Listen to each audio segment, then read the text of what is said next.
Hello viewers, good morning, good afternoon, good evening, wherever you are from. This is your host, Aijaz Qureshi, all the way from Toronto, Canada. Today's another great episode of the Aijaz Qureshi Show. First thing first, the Supreme Court of Pakistan has decided to ban, in future, not right now, to ban YouTube because there are some objectionable contents in there, which is really hurting some people. So that's why they want to stop YouTube.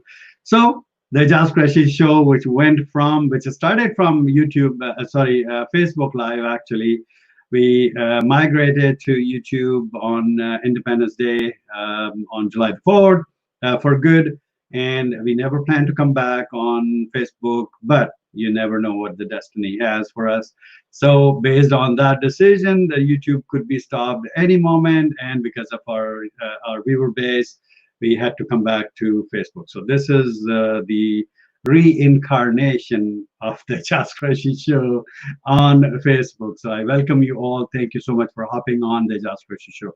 Today's topic is very important topic, and we all have something in the back of our mind to become entrepreneurs and to have our own business, because there are so many jobs available, and that's pretty much it. And there are several hundred thousands of people every year completing their education in various disciplines all over, and they want to go into the job stream, but there are only a handful of jobs available. So what do? The best solution is to start our own entrepreneurship, and then take it from there, become a businessman or businesswoman. But again, in that category, how the Muslims entrepreneurship works.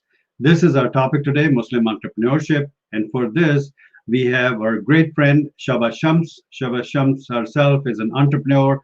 She is career and business coach. She lives in Dillon, Florida, beautiful Florida. I love Floridian oranges, and I love lots of cities there. Orlando, Miami, Clearwater, and all these places are my favorite places.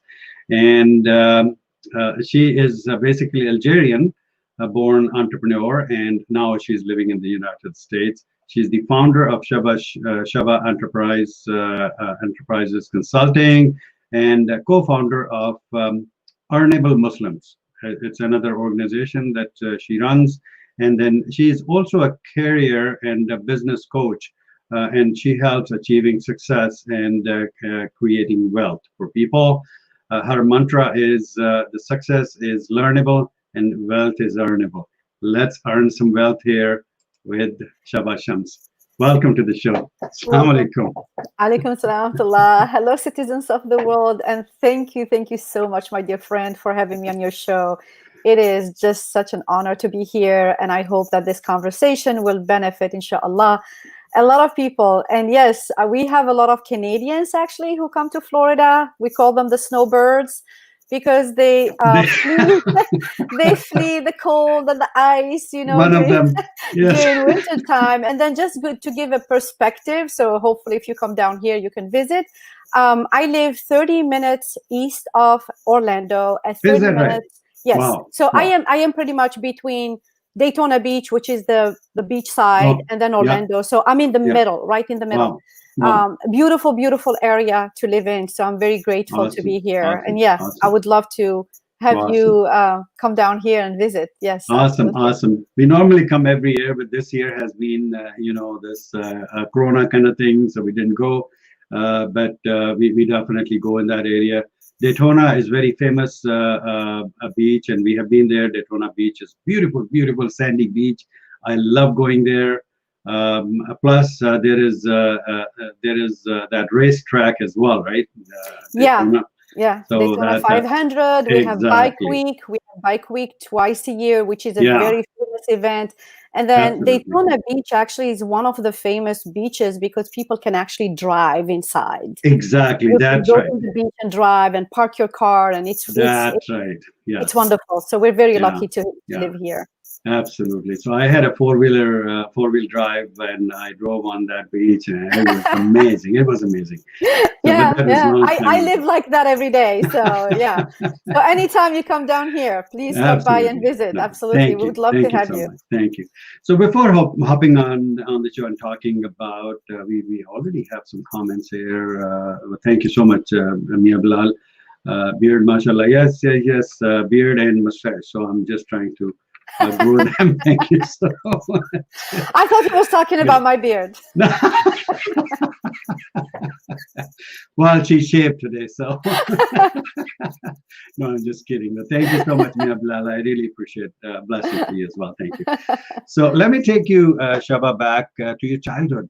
What do you recall when you were 3, 4, 5 years old? What is the earliest memory comes to your mind when you think about your childhood?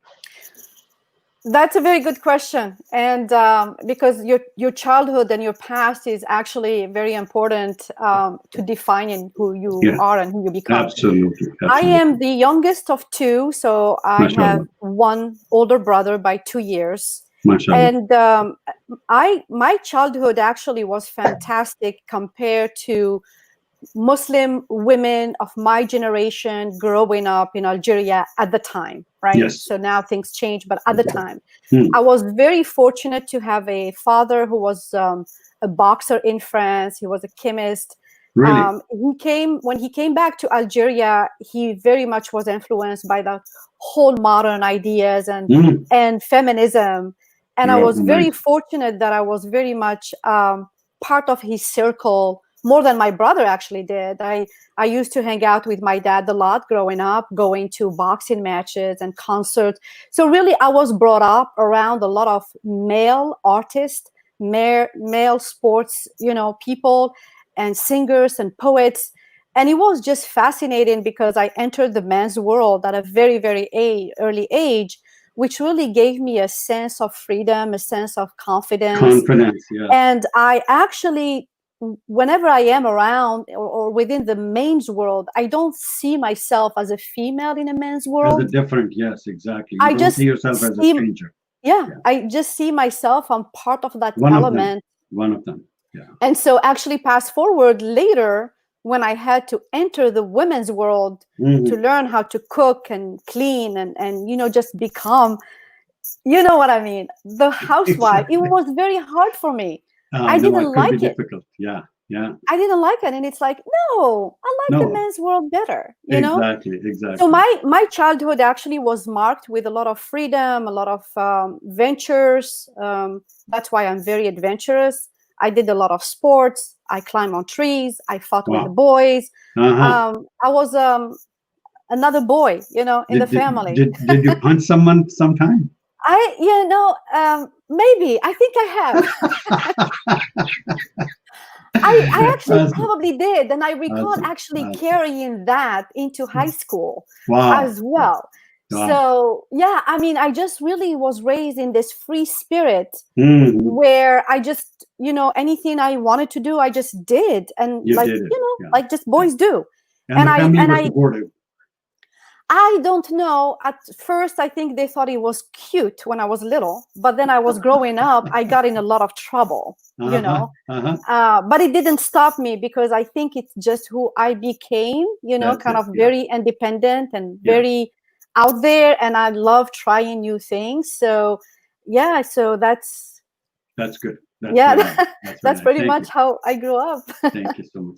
Any incident, any funny incident that you remember still from the childhood? Oh, Like goodness. I used to ding bell people at the door and then run away, or just stand there, pretend that I didn't do it and I was doing something else, and they will come out and look here and there, and there's nobody. I do remember one incident. I don't know if it was funny. I mean, it was funny when we did it, but afterwards we felt really Regretted. bad. Yeah. Yeah, it was April 1st, April 1st. Yeah. And so my girlfriend at the time had a crush for her neighbor, right? Like she Uh-huh. lived in this house and the Uh-huh. neighbor was across the street. Uh-huh. And April 1st, we wanted to play a trick on the mother because she hated her. She didn't want her with her son. Okay. This is what we did. So we called her And we told her that her son got into an accident and he was in the hospital. Yes, that was like childhood evilness. But it was hilarious because like the mom panicked and she run out of the hospitals. And my friend got in a lot of trouble, not so much me because she's the one who made the call. But I think it was funny. Like it was fun, yeah. It was evil funny of childhood, what we do. That's you know? right. That's right. So, yeah. That's one of them. Now, you did that in the childhood, and I did it on April 1st, several years ago when my elder daughter, she was, we have University of Waterloo here, which is the tier 1, top tier university here. And she wanted to go into the engineering over there in computer engineering and things like that. So she already applied for the university. And here comes the April 1st, and me and my elder son, who's younger than my elder daughter. So we both planned. What did we do? I just wrote a letter pretending that it was coming from the University of Waterloo, even with the logo, and we got it color printed at the Kinko's and everything. And you have been accepted in computer engineering for the year, blah, blah, blah, blah, blah, blah, and we welcome, and you will be receiving a kit in the mail and things like that. And we put it in an envelope, typed my own address, and threw it in the mailbox. And, there was a stamp and everything on it, and then I threw it, and then we came back home, and I was sitting in the sofa, and my son said, Api means elder sister. He said, did you check the mail? Did you receive the invitation letter yet, like acceptance in the university? And she said, no, I did not. Oh my God. And why don't you go and check the mail? And she ran out and went and checked the mail. Oh my goodness. She was jumping when she came home. She was jumping here and there, calling her friends. I got accepted, and that's everything. Terrible. And did she get accepted in the end? Later on, when she came to know that was just in April Fool, oh my goodness, she cried so much. So. And did she end up getting accepted?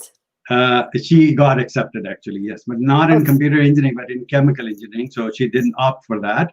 Nice. But she went to University of Toronto in computer engineering, so she did well in there. So yeah, those memories are really awesome. We have another comment. Anam Abrar is saying Assalamu alaikum. Anam is one of the nasheed artists in Pakistan, and she's saying, how are you? I'm good, fine, thank you so much. And Shaba looks fine too. Thank you so much. We're well, thank you. So great, thank you so much. So let's hop on the topic, which is the Muslim entrepreneurship. And my first question will be, Shaba, entrepreneurship is an entrepreneurship, right? Why Muslim entrepreneurship? And what is Muslim entrepreneurship? So how can we define that? Well, that's really a good question, because I don't mean, when I add Muslim, I don't mean to separate the mind of an entrepreneurship from Muslim to non-Muslim. Okay. An entrepreneur is an entrepreneur. That's what and an entrepreneur is an attitude where they attempt and try to improve the world around them, right? That's right. They find solutions to problems. They are innovators. They are outside of the box thinkers. And they are people who are very resourceful. That's what an entrepreneur. Okay. What is going on in the world? What are the problems that people are having? And how can we make things better? The reason we talk about Muslim entrepreneurs or entrepreneurship is because we like to emphasize that Muslim entrepreneurs are bound by a set of values and belief system, right? And if you look into success in general, right? When you interview or you talk to successful business owners and entrepreneurs, they will tell you, or you will find out, that the belief system and the values they hold within themselves are a very important part of their own success, happiness, fulfillment. So as Muslims, alhamdulillah, we believe in the oneness of God. Yes. We surrender to Allah and His Al-Mikthi, and we follow what He had forbidden on us, and we follow what he had ordered us to do, and orders to do, and stay away from the prohibition. Yes, right. yes, exactly. So in that sense, when you think about Muslim entrepreneurship, is that everything in Islam is halal, really, when you think about it. A lot of people think the other way. Oh my God, everything is haram in Islam. No, no, no, no. Everything in Islam is allowed, is permissible, except, the few things that Allah said, certain things, stay away from them. That's so right. when we talk about Muslim entrepreneurship, that we encourage Muslims to be problem solvers, be successful, earn and build wealth, stay away from the few things that Allah prohibited, and adopt the things that Allah had asked us to do. Right. So in that sense, then, working in alcohol, working in, for instance, haram meat such as pork, working in things, that content that is meant for, really not take people in the right direction, which are against the teachings of Islam. Thank you. So anything that is against the values is something that you probably do not want to make living out of or bring money out of, right? Yes. In fact, I did mention once in a different discussion that a few years ago when I moved to Daytona Beach, which is 3 years ago here, I met a lady who is a businesswoman, a business owner from India,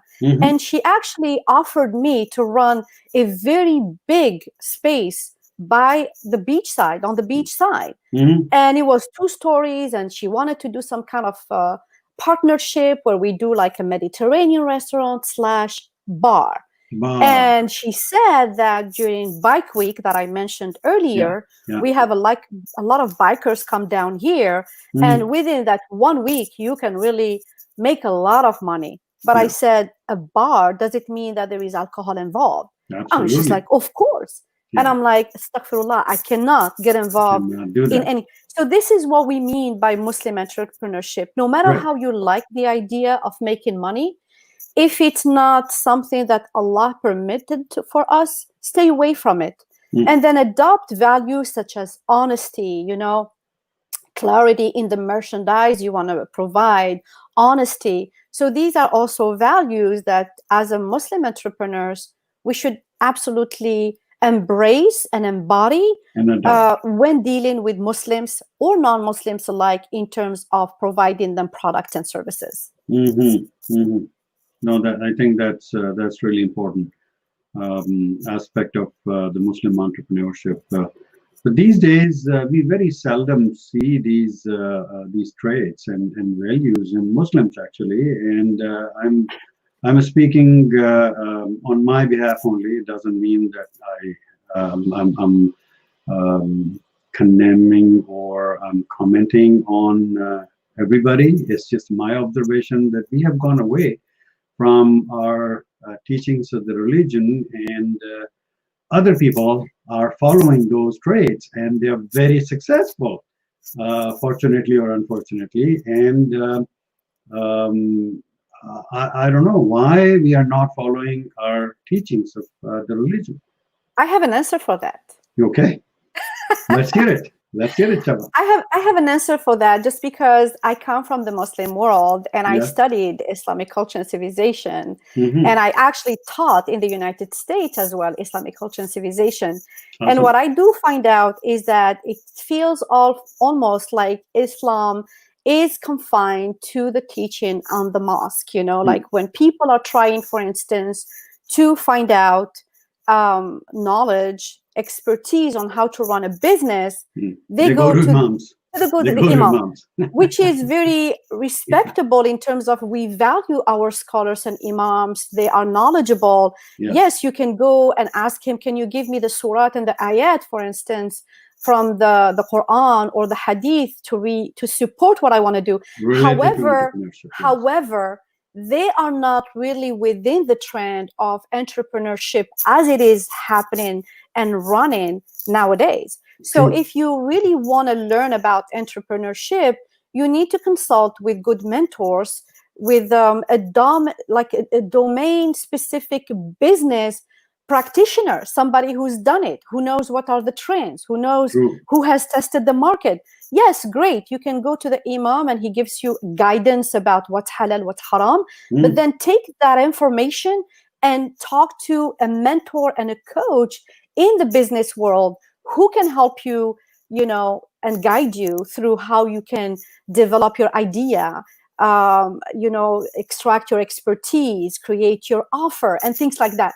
So it's very important to distinguish the difference between I want to consult with an imam and I want to work with a mentor. These are two different things. And unfortunately, the mainstream Muslims, they feel like they only can get this knowledge from the imam. And most of the time, the imam knowledge is just within the mosque and the preaching. The preaching aspect. He's not a business owner. He's not an entrepreneur. So he cannot really give you the tools and the step-by-step process. True. Very good answer. Thank you so much for taking on that question, Shaba. Now, let's talk about entrepreneurship. What are the key ingredients that a person, as an individual, men or women, should have to be successful entrepreneurs? What are those traits that one should have? Well, again, I go back to saying a lot of studies and a lot of research have been done in the Western world about success, the habits of successful people, right? And one of the aspects was values and belief system. It's great for us to look into people like John Maxwell and Tony Robbins and Dean Graziano and any other multi-billion-dollar, Bill Gates, whatever. However, when we arrive and reach a point of values and belief system, we're different. We have our own. I mean, we can get inspired. For instance, John Maxwell, he's a preacher and a priest, and he's a good Christian man. But when I get to his belief system, that's where I have to step back because I have a different, I believe in Allah, I believe in monotheism, they believe in what they believe in. So this is where you feel like it's clashing somehow. So you are learning a lot of tools and skills. However, the belief system on what really makes us who we are as Muslims is different. So this is where you need to step back. So the first thing then for success is really a belief system, reinforcing your relationship with Allah. I am asked a lot of this question because I come out as somebody who is very joyful, not just happy. I have joy in my life. I live an abundant life. And alhamdulillah, I can say that I found the key for attraction, the law of attraction. And I managed throughout my life through really a lot of work. It's not, not happen overnight. I worked a lot on myself in learning how to attract abundance and wealth and joy and happiness in my life. How did I do that? The fundamental thing is my belief and my trust in Allah. Really, there is no success if you do not have that foundation. So when I coach, I always go back to that, helping my client. Making the faith strong, reinforce. Making your belief is strong, yes. Because it's like the foundation on which you build the house. True. So then when you start gaining those foundations, then you start really, improving your life, improving your wealth, improving your relationship with people. And then you really start having clarity of why you wake up every morning and you want to do what you want to do. Right. So now the stronger the why is, the more you can handle the hardship of entrepreneurship, because every time you come across something difficult, you tell yourself, I have a strong why. Right. The why hasn't changed. I just need to change my pathway. And then, of course, you have to be flexible. As entrepreneurs, just an example, I have a consulting business that technically work one-on-one with people. Corona came about and I had to pause for a minute and redefine the direction of my business. True. And now it's moving online. That's called adapting to change and being flexible. So since Corona happened, I didn't lock myself in the house and just kept complaining. Oh my God, why Corona? Why this? So instead of being whiny and negative and just, having this and productive energy and mindset, look at what it is. thank Allah, thank God for everything, and tell him to guide you into finding the right path for you and help you find your calling. Because anytime something, like we say, a door closes, 10 other opportunities open up. Yeah. And this is the mind that we want to implement in our entrepreneurs, because a lot of them give up too quickly. A lot of them, they don't know their why, their expertise, their passion, their skills, and they jump into entrepreneurship and they think like when they do this, everything is going to happen. And it doesn't work that way. It doesn't work that way. Like Tony Robbins says, if you have weeds in your garden and you want to remove the weed, just by sitting and saying, the weed is gone, the weed is gone, the weed is gone, and you open your eyes, the weed is still there. It's still there. That's right. Yeah. Because you have to take action.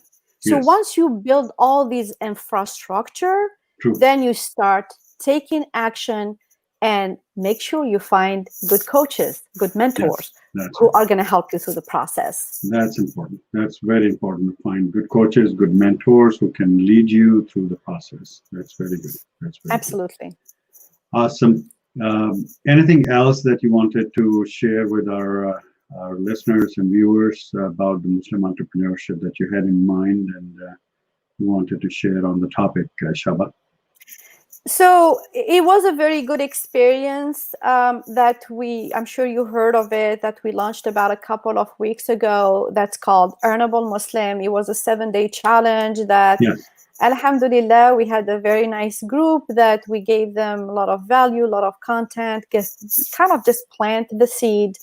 And honestly, this is just the beginning. My business partner, Arshad, Muhammad Arshad, and I have a lot of ambition, in really impacting, bringing value and impact.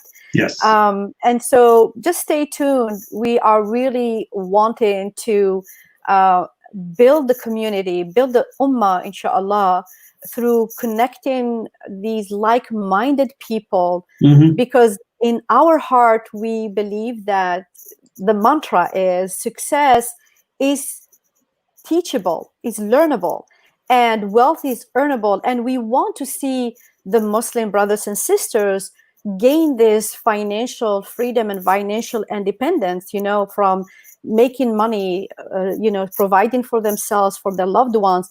And not only that, making an impact and a difference in the world. If they have wealth, if they have success, if they have money, there is just so much they can do. And we're offering a very good opportunity for Muslims to join our tribe through the masterminds or other projects. And really the focus is more value. We are trying to give a lot of value for people to get them started, to get them shaked, kind of shake the world in a way that stop whining, just stop it. Stop being afraid, stop being, lazy, stop waiting for these things to happen for you.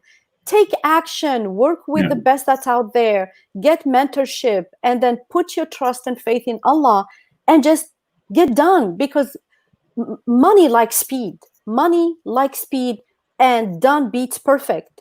So have an idea and get started and let's roll in, because time is passing by.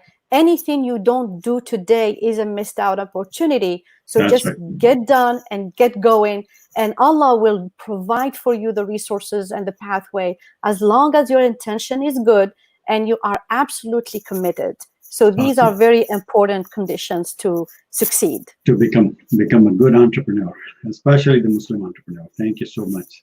That's a great advice. We have another comment from Muhammad Arshad. They're saying, great interview, Shaba Shams and Aijaz Qureshi Show. Thank you so much, Arshad. Really appreciate it. Thank you. Thank you, Arshad.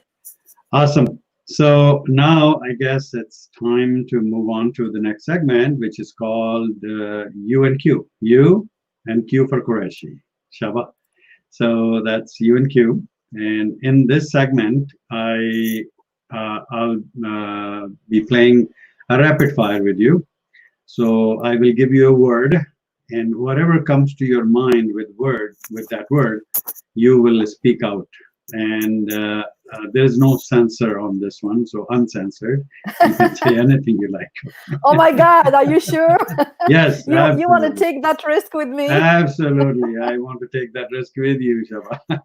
All right, let's do it. Okay, the first word is home. Love. Love. Wow. Next word is tea. Break time. Bedtime. Bed tea. Okay. Air. Air or air? No, air. Air? Not the air. Yes. Air. Yes. Beautiful sensation that tickles your skin. Wow. Wow. That's good. Especially on Daytona Beach, right? Yeah. A breeze. Yeah. That's it. Exactly. Okay. Horse. Horseback riding. Have you done that? Oh, yeah. I love it. Awesome. Yeah, That's love great. it. That's great. Next word is mountain. Isolation, meditation, reflection. Stay away from people and be safe. That's it. Exactly. I'm actually heading to the mountain tomorrow. That's why. Are you? Okay. Yes. That's what you're targeting for. That's great. That's great. Next word is shawarma.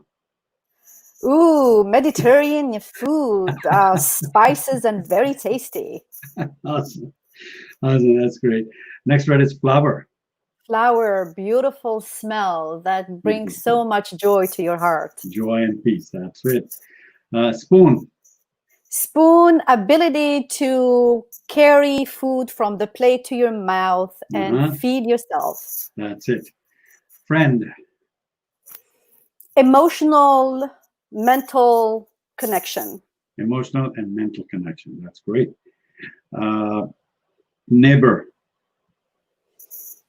Safe, help, family to some extent. Yeah, to some extent. That's good. Love. Purpose of life. Purpose of life. That's great. Next word is owl. Beautiful sounds in the middle of the night. In the middle of the night. Exactly. Keeping you company in the middle of the night. That's it. Exactly. That's right. Success. A lifestyle. Lifestyle. Wow. Yeah, that's great. Living success is a lifestyle that you want to live forever. That's great. Story. Sharing experiences that influence and impact and connect people to your own journey. Awesome. Great. Viewers, I see comment coming in, but I'll be taking comment after the segment because we need some continuity in this segment. So sure. Stay with us. Thank you. Next word is donkey. Donkey?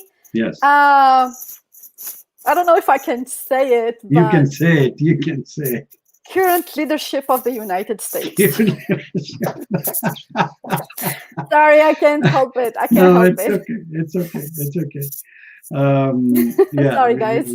We had that disclaimer in the beginning. Remember, you saw that disclaimer? Yeah. The channel does not necessarily agree with the comments of the guests. I'm sure this one a lot of people would agree with me on. Thank you. The next word is breath. That we take breath. Breath. The human right for living, and no one should be taking your breath away. Not even the police. Nobody should be taking what God had given us as the right for us to breathe. Absolutely. The next word is pen. Pen, ability to record stories, messages, events that lives forever. Wow, that's great. Next word is mother-in-law. Since mine has passed away, I would say gratitude for raising a wonderful husband who is sharing my life. Awesome. I don't know her, but I love her, and awesome. I wish her rahmah, inshallah. Inshallah. Rest in peace. Thank you so much. Next word is peace. Peace, the aim that everybody should be achieving in their lives for harmony and balance. Nice. It's a needed ingredient. Great. Next word is soul. Soul is the intangible part of human being that should not be neglected. Great. Cleverness. Mm, another needed ingredient to solve problems and inspire and guide, the less cleverness. Great, less cleverness. That's good. That's a nice way to put it. We need cleverness for the Yeah, non-cleverness. How is that? exactly. That's it. That's it. Exactly. Soberness. Soberness is wisdom, clarity, and the behavior that is a must in leaders to create direction, clarity, and vision. That's great. Awesome. Driver. Driver needs to follow the code, because otherwise you might be danger on people. And in Florida we have a lot of those. A lot of those. Exactly. A lot of those. Exactly. Terrible. I know. Next word is friendship. Friendship, indispensable to create, nurture, and foster from your partner, children, parents, and everybody around you. Awesome. Awesome. That's great. Next word is leader. Leader. The world needs leaders who understand that to lead, you have to listen with your heart and lead by example. Lead by example. That's it. Boss. Ooh, terrible bosses are about power. Good bosses are about sitting around the table and connecting with employees. That's great. That's awesome. Black. Black is the absence of color. Absence of color. That's good. Next word is time. Time, the most important element in our life. Time, when it passes, you can never get it back. So value your time. Value your time. Great. Next word is shish taouk. Sorry? Shish taouk. I don't know what that is. That chicken, besides shawarmas, they sell this shish taouk. They make chicken on that thing they cook. It's one of the dishes, Mediterranean dishes. So shish I thought that, yeah. Is it food? It's food, yes. Yes. I love I'm a foodie, so it's like tasty and spices. Anything. Okay. I like to try shish taouk. How is that? Okay. All right, that's good. That's good. Last two words. The first is heart. Heart. Heart.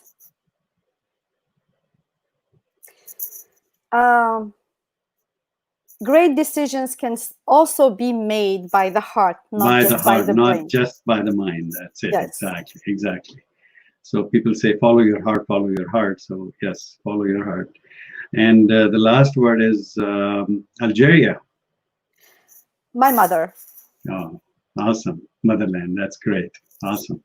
So that was the segment U&Q, and I hope you liked it. It's on lighter note, Shaba. Thank you so much. Thank you so much for having me. That was really fun. Thank you. We have a few comments here, and let's get some comments here. Rajesh Gaur is our brother from Bollywood, from Mumbai, India. And he is, they're two brothers. Sunil Gaur, he is the elder one, and Rajesh Gaur, he is the younger one. They both are sons of Virjendra Gaur. He was late, Virjendra Gaur. He was a great successful writer of Hindi films, Indian films. He has given 200 super duper hits movies to the Bollywood, and these two, Rajesh Gaur and Sunil Gaur, brothers, are Virjendra Gaur's sons, and they are film journalists as well as authors. So saying Shaba ji salam, namaste, walaikum salam, Aijaz Qureshi salam, namaste, thank you so much. And Sunil Gaur is with us too. Aijaz bhai, good evening, Shaba ma'am. Hi Sunil, thank you. Good evening too. Appreciate it. Thank you. Shaba, it's time to say goodbye. And what will be your final message around the topic today? My final message, I would say, is really try to find your why. You have a very limited time on this planet. Try to live it as you mean it. Find your why, find your dreams, and then just take a chance on yourself and then go for it. Great message. Thank you so much. On behalf of Dream Television, the Aijaz Qureshi Show, myself, my entire team who helped me run this show, my co-host from Islamabad, Dr. Mubin, from Karachi, Pakistan, Aijaz Qureshi from Toronto, Canada, Dr. Tairawan, Dr. Nishikhan, both of these, and all those viewers who have watched us on Facebook Live, as well as on YouTube channel. Thank you so much, and commenting, and from all those people who will be watching on different social media channels as a recording of the show and commenting. Thank you so much for your time today on the show. Thank you. Thank you. Assalamu alaikum. All right, viewers, that was Shaba Shams all the way from Dillon, Florida, USA, and she is a great, great person. I really enjoy talking to her, and I hope you like the show. Please do comment and let us know, how did you find the show? How can this be improved in terms of contents, what you want to hear? Thank you so much for being with us. I'll definitely be with you with another guest sometimes soon. Thank you so much for watching the Aijaz Qureshi Show. Goodbye. Take care of yourself and people around you. Assalamu alaikum.